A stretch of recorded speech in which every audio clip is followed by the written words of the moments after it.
Join me as I explore one of the most spectacular archaeological sites on Earth. Petra. Located in southwestern Jordan, this glorious red rose city was literally carved into the Shara Mountains. Made famous by Indiana Jones in The Last Crusade, Petra was once the Wall Street of ancient Arabia. Over 2,000 years ago, its streets flowed with treasures of gold and silver. Just how did this majestic city become the center of wealth and power in the Arabian desert? To find out, right there, I used ground-penetrating radar to probe the site, examine Petra's only surviving manuscript, and gain rare access to go underneath Petra's most famous monument. We're digging for the truth. God, you can feel that in your shoulder. And we're going to extremes to do it. That's kind of spooky.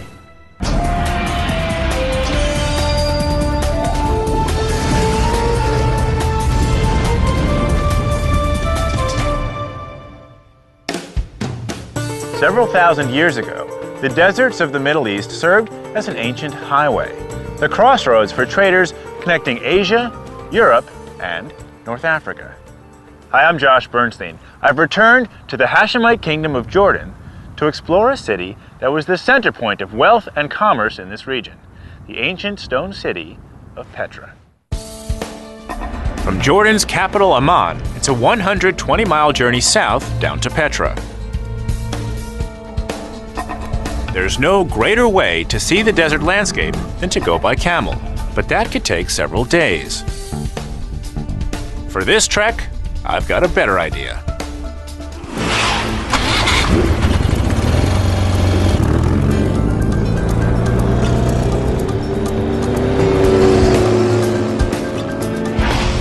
Built over 2,000 years ago, the ancient city of Petra lies hidden within 20 square miles of Jordan's Shara Mountains.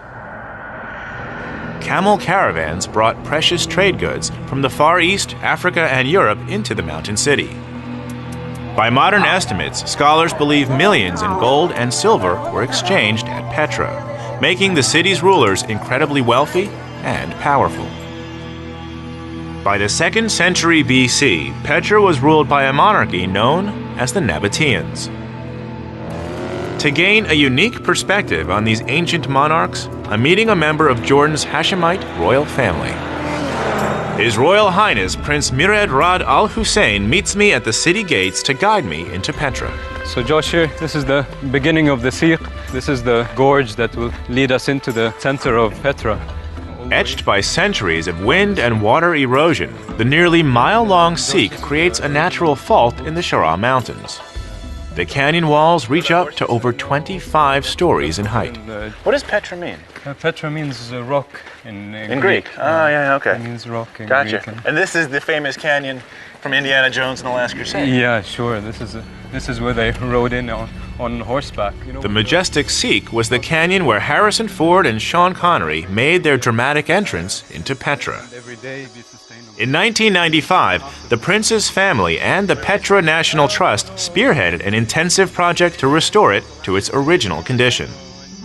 Over 1,000 years of sand and silt debris were removed, exposing the Siq's beautifully detailed stonework. The center, Josh, you got to take a look at this. This is really amazing.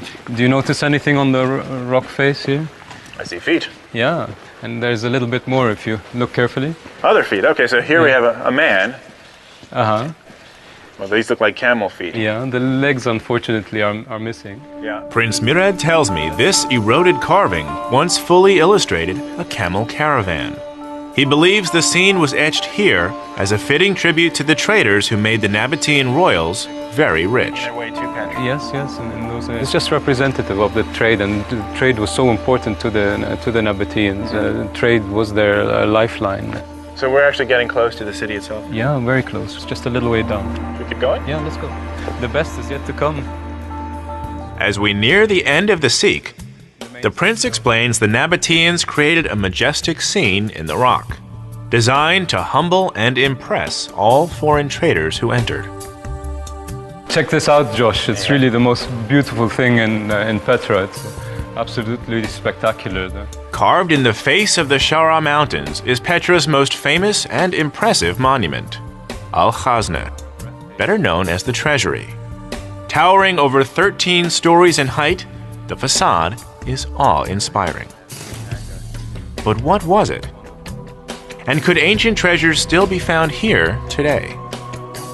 Prince Mirat and I will meet again later, but for now, I'm heading into the Treasury Plaza. Have a wonderful journey in Petra. Thank you. I'll take it from here. Take it easy. I'm meeting Dr. Khairia Amar from the Jordan Museum. Hello, I've been waiting for you. Thank you for waiting for me. Khairia and I start by hiking up a mountain ledge overlooking the treasury, Great view. where she points out a feature on the top of the carved facade. Explains the name. If you look at the top, at the urn at the top, Got it, yep. over right there, Okay. yeah, and you can see there are poke marks all over. These are really bullet holes. There was a local belief that that urn contained a treasure in gold. And they called the building the Treasury. And they called the building the treasury. Ah, okay. And given the prominence of this location, this would seem to be like perhaps the best place to keep a treasure. Exactly. Khairia explains that according to one legend, the urn hid the treasure of an Egyptian pharaoh. Another says that pirates from the Red Sea moved their booty to Petra and hid it in the urn. Okay. So people would fire weapons at the urn, hoping to break it like a piñata, and then the treasure would fall out. Exactly, yes. And has any treasure ever fallen out? No, it's just solid rock. We sure? Yes. Has any treasure ever been found there? Well, this building is a treasure. Okay, archaeologically speaking. Yeah. Shall we? In order to put the theories of hidden treasure to rest, Khairia and I head down to the treasury. We've been granted special access to go past the doorway and enter the main hall. The two chambers. Unlike the ornate facade, the interior of the Treasury building is Spartan. One large, perfectly proportioned room flanked by 3 small antechambers. But creating this building was an incredible achievement considering it wasn't built, but carved into a sheer rock face. Khairia explains the entire structure was sculpted from the top down. So when they got to the ceiling level, they would make this opening come in to do the ceiling. You start at the roof, Yes. the ceiling, I guess, yeah, and then come down. And then come down. So they pulled everything from the top out that first little door Yes. until they got to the real door. And then when they got to where the doorway is, they would have another exit point. Experts believe nearly 60,000 cubic feet of rock was removed to create the interior chambers. Tough work for the artisans who carved this incredible monument using simple hammers and chisels. Today, the treasury is empty, with no markings or inscriptions to indicate its function. Khairia tells me that scholars have long puzzled over the true purpose of the treasury. And this mystery goes beyond this ornate structure. Very famous. Most of Petra's famed architecture resembles the treasury building. Beautifully decorated facades with simple, vacant interiors. Just what were these empty chambers used for? Petra is uninhabited today. But at its height, archaeologists believe up to 30,000 Nabateans lived in this protected canyon, with homes built inside a series of interlocking ravines. And up to 500,000 foreign travelers pitched tent outside Petra's mountain walls. Just how did the Nabateans lure the camel caravans to Petra to trade their goods here in the Arabian desert? I've returned to the Middle East to explore Jordan's most spectacular archaeological site, Petra. Having entered Petra's Sikh and seen the famous treasury, I'm astonished by the sheer size, natural beauty, and complexity of this immense Nabatean city. Archaeologists estimate that up to 30,000 Nabatean citizens lived within the protective canyons of the Shara Mountains, while as many as 500,000 desert traders took shelter outside Petra's walls. Just how could a population that large be sustained here in the Arabian desert? The landscape here at Petra is classified as arid desert. Rainfall here averages about 6 inches per year. If this region held as many as 500,000 people, providing enough drinking water would have been a major priority. Local Petra archaeologist Dr. Saad Twaisi takes me along a mountain ridge to show me how the Nabateans were able to collect rainwater by carving a series of connecting channels into Petra's sandstone walls. Water would come down here. These channels would act like stone gutters, draining the water along the face of the mountain through canyons, feeding into ground-level reservoirs called cisterns. Empty in the... So they would carve, this is where the rock was. Yeah, it was solid. They carved it like this in order to allow water to go there. To create these channels. Yep. And they would carve channels like this throughout the canyons here. All over the area. Saad explains the channels were coated with a thin layer of stucco to keep the water clean and the channels protected from erosion. Sadly, most of these carved gutters have since crumbled from neglect. This is one of the Nabatean cisterns. Saad and I decide to get a closer look at one of the few cisterns still fed by rainwater today. Hello! Unfortunately, the eroding sandstone walls have fouled the water, making it undrinkable. You said I could possibly go down in there? Yes, you can. I have already... In order to calculate the amount of water this cistern would have held, I decide to climb inside the chamber and measure its depth. Alright, going in. Yep. They're all... Saad's brought along some climbing gear so I can descend into the cistern. Since I don't have a tree or a pole to tie onto, I need to create an anchor point in the ground. First, we arrange the stakes in a pentagon shape to distribute stress on the anchor equally. After measuring the rope's length to the cistern, we hammer the stakes into the ground. Who needs trees? And I test the strength of my ground support. With harness and anchor in place, I'm now ready to head down into the cistern. Looks like some murky water. Here we go. Be careful, good luck. Thank you. As I descend into the mountain reservoir, I can instantly feel how precious rainwater would have been protected from the heat of the sun. The air is both cooler and more humid. I can feel the humidity already. Yeah, it's because this cistern is designed to prevent evaporation. Saad hands me a measuring stick to check the depth of the cistern. Today, most Nabatean-built cisterns are shallow or empty because the water channels feeding the reservoirs have either fractured or eroded. The precious rainwater simply soaks into the sand. That's pretty deep. After checking the depth, our best guess is that the interior of this cistern may be about 15 feet high and about 12 feet wide. So normally we would expect it would have been up to here, right? So I can see the water line going around there. Yeah. Over 2,000 years ago, this chamber would have been brimming with water after a heavy rainfall. And is this a typical size cistern? Is this big or small? This is medium size. Medium size, yeah? The total capacity of this cistern is about 50,000 liters. 50,000 liters, okay. That's nearly 13,000 gallons. Saad tells me that archaeologists have discovered nearly 200 cisterns in and around Petra. Estimates put their total capacity at around 11 million gallons of water, enough to sustain 100,000 people annually. Do you think that these holes up here were designed for like a bucket system? Yeah, actually they used to pull the water out through using ropes and water skin. Saad explains that in ancient times, Petra's residents and traders would use ropes tied to sheepskin sacks to draw rainwater up from the cisterns. Large cisterns would have a wood pulley system fixed to the interior to more efficiently haul water up from the chamber. This ingenious system could satisfy the water needs of Nabatean citizens, but not the 500,000 traders and their camel caravans that settled outside Petra's gates.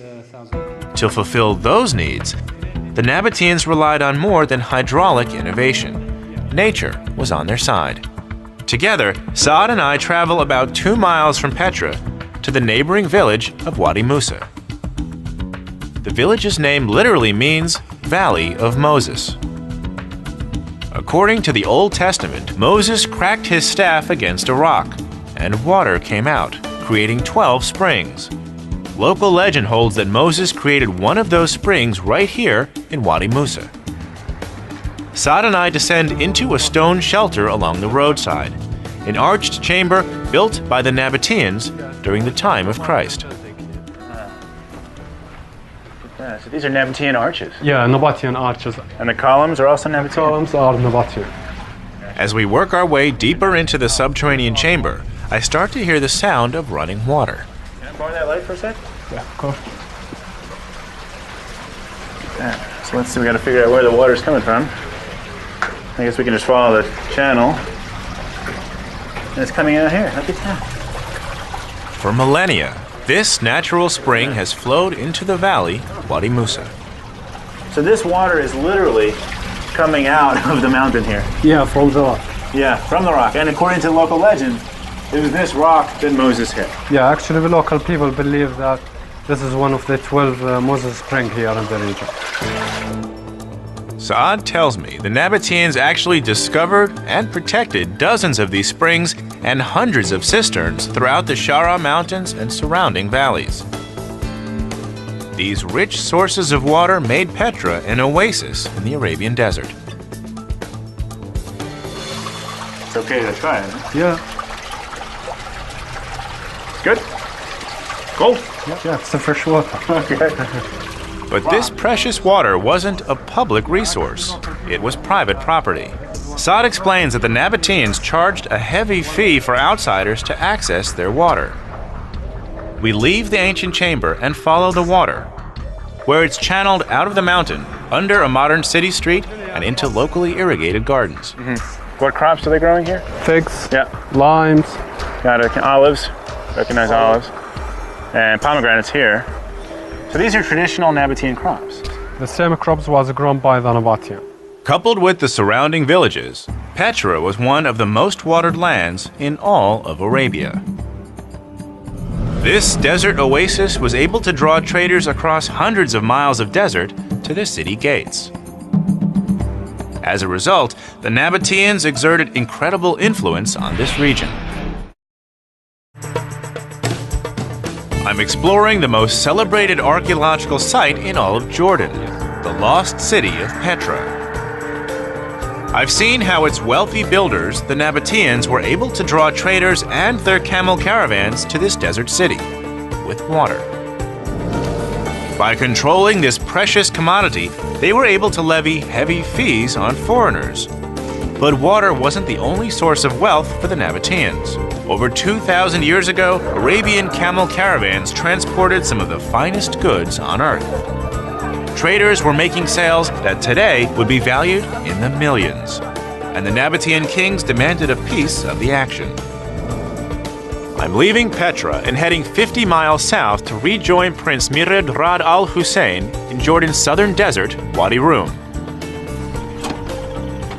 The prince wants to show me the paths the ancient camel caravans took before entering Petra. How are you doing? I'm doing great. Welcome to But to get there, we'll need to go off-road. Very cool. You weren't kidding when you said we're going to go someplace where my bike wouldn't go. We'll be riding in a Desert Iris 4x4, a converted Jordanian military vehicle built specifically to negotiate the thick desert sands. It's going to take us to Wadi Rum. Can I drive? Yeah, please go ahead. Be my guest. Oh, all right. In 1962, the movie classic Lawrence of Arabia was filmed here in the deserts of Wadi Rum. The golden sands are beautiful, but the terrain is barren, dry, and hot. Today, it's over 100 degrees Fahrenheit. The well-watered Petra served as a welcome oasis for camel caravans traveling across ancient Arabia. Scholars believe the stone city was once the center of several trade routes, with caravans commuting from modern-day Saudi Arabia, Syria, Israel, and the Sinai Peninsula.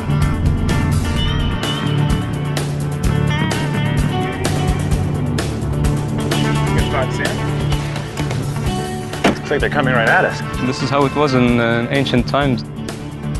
This scene, right, hasn't changed much in thousands of years. Yeah, sure. This was the the trading route to Petra. So I understand this is a modern caravan of camels. But Yeah. if we were here back in the day when the Nabateans and other traders were coming through, what would be in those bags? It was mostly frankincense and myrrh, incense. Incense. Incense was really the big thing in those days. Also maybe spices. Incense was a key ritual ingredient in ancient times, used in most religious ceremonies. Westerners, like the Greeks and Romans, sought these spices brought in from Asia and the Sinai Peninsula. At Petra, the spice trade was brisk, and the Nabateans capitalized on it. Along with the fees imposed on the traders for water, the Nabatean kings taxed every sail. Like this type of caravan is maybe 20 camels long, right? Is there any way to calculate how much money these traders were getting from these kinds of caravans? Yeah, well, the traders would make a profit of about $3,000 to $4,000 at today's prices per camel. Per camel? Yeah, at today's prices, yeah. Today's prices, which would mean $60,000 for this caravan. Yeah, most likely. Traders made a lot of money, but of course they had to pay taxes and fees to the Nabateans. You know. With the wealth they acquired from taxing the spice trade, the Nabatean kings commissioned the construction of Petra. I rejoined Dr. Khairia Amar along the Street of Facades, a series of mountain chambers that dot the walls of Petra leading to the city center. Khairia explains the Nabatean kings could afford to hire the world's best architects and artisans to create Petra, some brought in from as far as Europe and North Africa. So the architecture here is a mixture of different cultures in the region. I think this is part of the genius of the Nabatean culture in that it got elements from Mesopotamia, from Egypt, from Greece. It's this interaction with the other culture which was a hallmark of their culture and brought it out in a style that's Nabatean, uniquely Nabatean. So as the caravans are coming through, architectural ideas are being exchanged, and perhaps these craftsmen are also contributing to the way things look? Definitely. The Nabatean kings merged architectural influences and created Petra to be the capital of their kingdom. A kingdom that stretched from the Mediterranean Sea in the west to central Saudi Arabia in the east, covering an area of over 200,000 square miles. Archaeologists believe the exposed architecture at Petra, including the treasury, was constructed primarily between 100 BC and 100 AD. Amazingly, in a period of fewer than 200 years, the Nabatean builders created hundreds of sandstone structures and moved several million tons of rock and debris. To get a sense of the number of artisans and the labor involved carving Petra sandstone, I've enlisted the help of a local sculptor, Mohammed Nawefla. Good? And go all the way around? Yes. I think a lot of people, when they first see Petra, their reaction, at least mine, was, no way. They didn't build this city, they carved it. And to get a feel for the stone here, Mohammed is actually showing me how to carve. This is an urn he made, this is an urn I'm working on, and we'll see how it goes. Keep going around? Yes. Okay. Using basic carving tools, my goal is to see how long it'll take me to shape this urn. But I soon discover that carving this rock isn't as easy as it looks.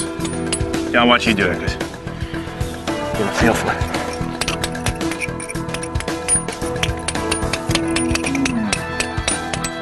Okay. My turn. Okay. More. This local sandstone is softer than most rock, but it's still tough to chisel. It's gonna take a while. It's not that easy. I give it my best shot for over 30 minutes. God, you can feel that in your shoulder. The larger urn on the treasury would have been a lot more challenging. Slow and steady. Little by little, I shape the rock, and with each stroke, my respect grows for the carvers who created Petra. I haven't finished yet, but I made good progress. And that's with modern tools. The Nabateans would have used one of these. This was actually found here at Petra. But hitting the rock is pretty much the same. And this is for a small version of the urn, not the giant one that sits on top of some of these buildings. So my insight into Nabatean artistry, man, this is hard work. To create a city of this size, they would have needed hundreds, if not thousands of people doing what's very precise and hard labor. The Nabatean kings were so wealthy, they were able to hire hundreds of artisans to create their majestic masterpiece of stone, the Wall Street of ancient Arabia. Even today, evidence of Petra's ancient riches can still be found just beneath the desert sands. How do we know that the Nabateans were wealthy? Well, first, there's the spectacular city of Petra itself. And we have these. Nabatean coins which turn up in the sand after every rainstorm. Even after 2,000 years, their streets are lined with their money. I'm exploring Petra, the red rose city built by the Nabatean kings over 2,000 years ago. Driving through Jordan's southern deserts, I've seen the ancient spice trade routes that camel caravans took to reach Petra. Trade that made the Nabatean rulers rich and powerful. And I've chiseled the same sandstone ancient sculptors once carved from Petra's rock walls. The stone city sprawls over 20 square miles of the Shara Mountains, posing a huge challenge for local archaeologists. Where do you start your search for Petra's lost treasures? According to most archaeologists, only a small portion of Petra has been excavated, which means the majority of the city still holds hidden treasures. Well, thanks to the assistance of Digging for the Truth and some modern technology, you and I are about to get our first look at some unexcavated terrain. I'm meeting Dr. Bilal Khrisat from the Hashemite University of Jordan. Bilal is operating ground-penetrating radar, a survey device created to peer beneath the surface. It maps subterranean anomalies electronically. At our request, Bilal has conferred with local archaeologists to determine a potential dig site, thought to be an ancient Petra marketplace. But before any excavation can begin, he must first survey the ground using GPR. Right. How does it work? We have antenna which send pulses of electromagnetic waves in the ground. Some of these pulses are reflected and some are penetrated. They get lost actually. This is the radar unit right here. Yeah, this is the antenna of the radar. So it's sending a pulse into the ground. Yes, and then receiving this creates the image. Yeah. This machine which is in top, it collects from the antenna whatever is reflected and it shows it in a different waves. Whenever we have change in the material below the ground, then we can mark that change as an evidence below the ground. And you just push it. Yeah, once you push it, Slowly. it's very easy to use. You can try it actually. It's okay? Yeah. Are we collecting data? Bilal allows me to operate the GPR and instructs me to watch for any peaks on the radar screen. They'll indicate a solid formation underground. Normal speed. What if I hit a rock? Within seconds of pushing the device, I see something on the screen. Right there. Right? Right there was one. Bilal tells me the strength of the peak indicates something substantial underground. We mark the location both electronically and physically with a red flag. What do you think that could be? A tomb? No, Treasure? it could be a small wall. Small wall's nice. Yeah. Josh's wall. We're calling that Josh's wall. Not small wall, just Josh's Josh wall. wall. Okay, let's find the other side of the wall. We continue moving forward and again find another formation underground, not even 2 feet below the surface. Right there. Yeah. Great. It's red. Big peak. Oh, nice Big discovery. peak. It's like not even half a meter down. Sure. Can we dig? No, you Come can't. on. it's like this far below the surface, and it's a strong red line. And you know what? Don't you want to dig? No, I don't right now. Bilal reminds me that the GPR serves as a mapping device and was created to be a non-invasive tool. However, the readings we're collecting today will be made available to archaeologists conducting future excavations at the site. Josh's tomb. In 2003, this same high-tech tool was used to survey the plaza in front of the treasury. What the GPR found can only be described as the greatest archaeological discovery ever made at Petra. I've returned to the treasury to meet Dr. Suleiman Farajat, Chief Archaeologist of Petra National Park. Suleiman led the 2003 excavation of the Petra Plaza. Using ground-penetrating radar, he uncovered a hidden chamber at the base of the steps. He's offered to take me inside the treasury to a place few have ever seen. Yeah. Okay. We're going under. Okay. Who first? You, please. Wow. I didn't even know you could do. I will follow you, please. Okay, got it. Okay. This is very special access. Okay. Down? Yeah, down, please. Take care. Okay. We're going below the treasury. Okay. Follow me, This please. is so cool. Okay. Yeah. Yeah, I'll follow you. Okay. Using GPR, Suleiman discovered evidence of a subterranean staircase. The courtyard of the treasury. After excavating, he discovered a door at the base of the steps. The door opened into chambers directly beneath the treasury. Wow, I didn't even know you could go under the treasury. Suleiman explains that when he entered the underground chambers, he immediately made a discovery that connected Petra back to the ancient spice trade that once fueled its wealth. Please. As we work our way through the cavernous rooms, Suleiman takes me to a collection of artifacts. Yeah. Oh, pottery. Pottery, yes. This Nabatean pottery dates to around the time of Christ. This bowl was reconstructed from sherds and has a residue of incense burned onto its smooth surface, a charred remnant of ancient frankincense. Can I hold it? Yes, please. Along with bowls are figurines of Aphrodite, a camel, and oil lamps that once illuminated what Suleiman believes was a ceremonial chamber. We enter an adjoining room. It was here the mystery surrounding the treasury's true purpose was finally solved. Did you find anything in here? Yes, we found actually, for example, here we found a skull and a skeleton for a person. People were buried here. Yes. Suleiman and his team excavated remains of not one, but 13 skeletons underneath the treasury. After analyzing the bones and pottery, he believes that the skeletons are the remains of a royal Nabatean family. Yes. And back there. Suleiman says it was King Aretas IV who ruled Petra between 9 BC and 40 AD who buried members of his immediate family here. These subterranean chambers serve as a royal crypt. What does all of this tell us then about the treasury? The treasury was a mausoleum. Mausoleum. Mausoleum, yes. Suleiman explains the treasury was created to serve as a ceremonial chamber for the Nabateans, a ritual center to honor a king and his family. Now, having found additional evidence of burials and offerings throughout Petra, archaeologists can confirm these beautifully carved monuments were actually graves.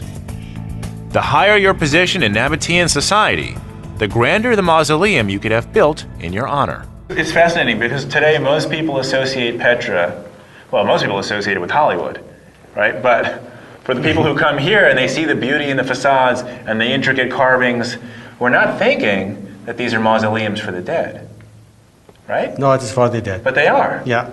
We're walking through a graveyard. It's a beautiful graveyard. But these are testaments to the kings of the past. Yes. And the royal families of the past. Yes. That's kind of spooky.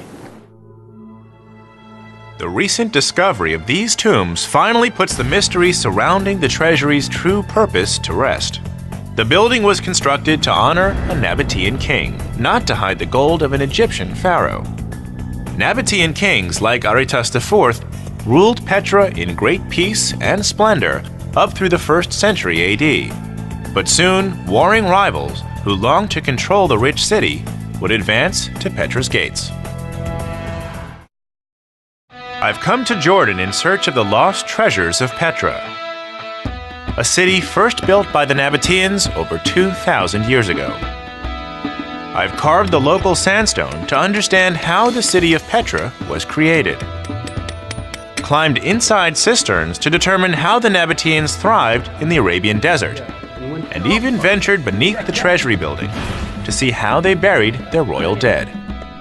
What I've learned is that these desert traders were among the most affluent people ever to emerge in the Middle East. The Nabateans thrived in the Shira Mountains for several centuries.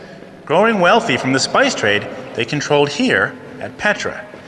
Their kings and queens used their immense riches to have the best of everything, in life and in death. The Nabatean kings ruled Petra for nearly 3 centuries. They were able to maintain their seat of wealth and power up through the 1st century AD by bribing and allying with the rival Assyrians, Egyptians, and later, the Romans. Ultimately, their alliance with the Roman Empire would cost them control over the city. To find out why, I'm meeting Chris Tuttle, Assistant Director for the American Center of Oriental Research. Chris explains that the emperors of Rome had long coveted the Red Rose City. The Romans conquered the Nabatean kingdom during the 1st century, and the Emperor Trajan made Petra Rome's Arabian capital in 106 AD. One structure that best illustrates the Roman dominance at Petra is the Great Temple, once the largest freestanding building on site. Chris takes me to a section of the temple to see a collection of Roman and Nabatean artifacts. The capitals we were just looking at. The space we're in is called a cryptoporticus. It's a large gallery beneath the colonnade. Most of this material comes from the main temple building itself. Chris shows me a collection of decorative Roman cornices that once adorned the temple columns. You know what that is? It's a pine cone? Pine cone. He tells me these sculpted symbols reflected vegetation from both Rome and Petra. So we have acanthus, we have vines, we have pine cones. Pomegranates and poppy seeds. Right. Stacked next to Chris, I notice a curious pile of stone balls. These are a type of weapon. Yes. They're called ballista balls. Would you throw them? Well, they would have been lobbed using a catapult-like piece of war machinery called a ballistae. Ah, okay. And we think they were stockpiled in anticipation of a possible conflict. Chris explains that the ballista balls were actually found buried beneath the floors of the temple. They were created by the Nabateans during the 1st century AD, the time of transition with the Romans. While these projectiles were clearly made for defense, they were never used. Chris says that the physical evidence of warfare at Petra is both scant and ambiguous. Most archaeologists believe the Nabatean rulers negotiated a peaceful settlement with the Roman Empire.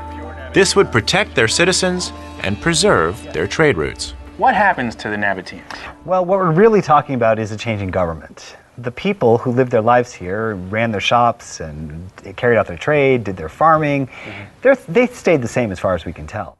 Chris believes the Nabateans were allowed to continue their trade, but under Roman control. Archaeologists like Chris must rely on the physical record to mark the transition of power. So most of the changes that we can track is architectural. Architecturally. Can we see more? Yes. Why don't we go take a look at some of it? Okay. Chris directs me to the rear section of the Great Temple to see another part of the Roman complex. This was an amphitheater that once sat up to 600 people. Do we know what this space was used for? Well, not specifically. There's a number of theories. This could have been ritual theater. It could have been special performances for just the elite. Or this could have been where the Council of Elders met. All through this period, Petra remained a seat of power. And the fact that it continued to be a seat of power is evident in the continued expenditure of monies to make these massive modifications to these giant buildings. But even as the Romans are modifying this space, we still believe it was an important space. Absolutely. And perhaps the seat of power for both the Nabateans and the Romans. Quite possibly. This is the largest freestanding building in Petra. And so it served a major purpose. In 330 AD, the Emperor Constantine moved the Roman capital to the eastern city of Byzantium, also known as Constantinople. The Christian Byzantines would go on to rule Petra for the next 3 centuries. To better connect Rome to China's Silk Road and India, the ancient trade routes to Petra were redirected north to Palmyra and Bostra, Roman strongholds since the 1st century AD. Chris believes this move marginalized Petra and marked the beginning of the end for the Nabateans. Petra's occupation had been pieced together largely through a sampling of Roman texts and limited archaeology. But in 1993, a major discovery was uncovered at this beautifully restored Byzantine church. We have very few written records from the Nabatean period and the Roman period. But from the Byzantine period, we're much more fortunate. We have a single cache of papyri that was found in this church. Chris explains archaeologists recovered 150 papyrus scrolls preserved under a pile of rubble. Scholars speculate an earthquake destroyed the church in the early 7th century AD. Can I see them? Yes, it'll take a trip to Amman, though. I'll go to Amman. All right. Chris and I leave Petra and travel 120 miles north back to the Jordanian capital of Amman. He's brought me to the headquarters of the American Center of Oriental Research, ACOR. The papyri are kept here in deep storage. Chris explains that these artifacts from the Byzantine period provide a unique glimpse into the lives of the ancient Nabateans. What you're looking at is exactly the way the papyri were found. Looks like charcoal. It does look like charcoal. The charcoal is the only reason we in fact have the papyrus. These were preserved because they caught fire during the earthquake that destroyed the church. And immediately while they were burning, the shelves that they were on and the wall behind the shelves collapsed, sealing the burning papyrus under a pile of rubble so there was no oxygen. So they sat there and smoldered, and as a result they carbonized, and this is why we have them today. It's ironic that the fire which should have destroyed them actually preserved them. Absolutely. Chris lets me examine some of the carbonized fragments, preserved in ash for nearly 1,400 years. He explains these scrolls are so delicate that they must be kept in sealed containers and stored in darkness to keep them from falling apart. Some fragments represent the ends of documents and remain rolled tight, while other fragments, with text, have been flattened and affixed to rice paper. Since the ancient papyrus is carbonized, it's hard to decipher the writing. I can definitely make out scratch marks. I can't read that. What language is that? It's in Greek. In Greek? Byzantine Greek. Based on the scrolls, Chris explains Greek was the primary written language used in Petra during the Byzantine period. At the other end of the table, several of the papyrus fragments have been flattened and placed under sheets of glass.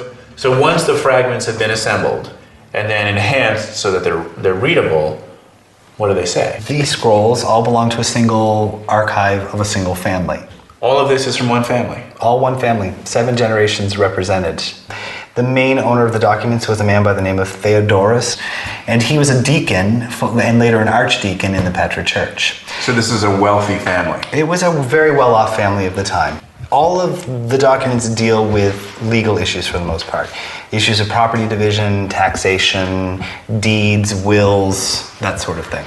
The charred archive also includes dowry arrangements and family disputes dating back to the early 6th century AD. What's clear from the text is that some of Petra's citizens living during the Byzantine period were still very established and very wealthy. Chris tells me this family held enough property and assets to be placed in America's upper class today. Sadly, the earthquake which led to the preservation of the papyri marked the beginning of the end for Petra.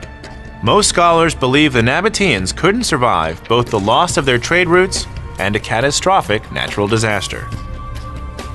Petra was largely abandoned by the end of the 7th century.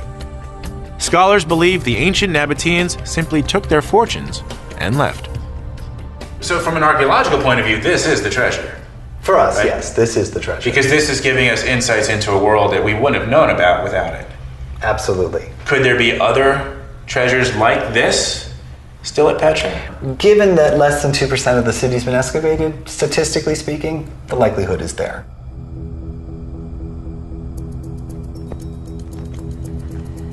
Built by the Nabateans over 2,000 years ago, Petra still stands as a great symbol of lost opulence and power.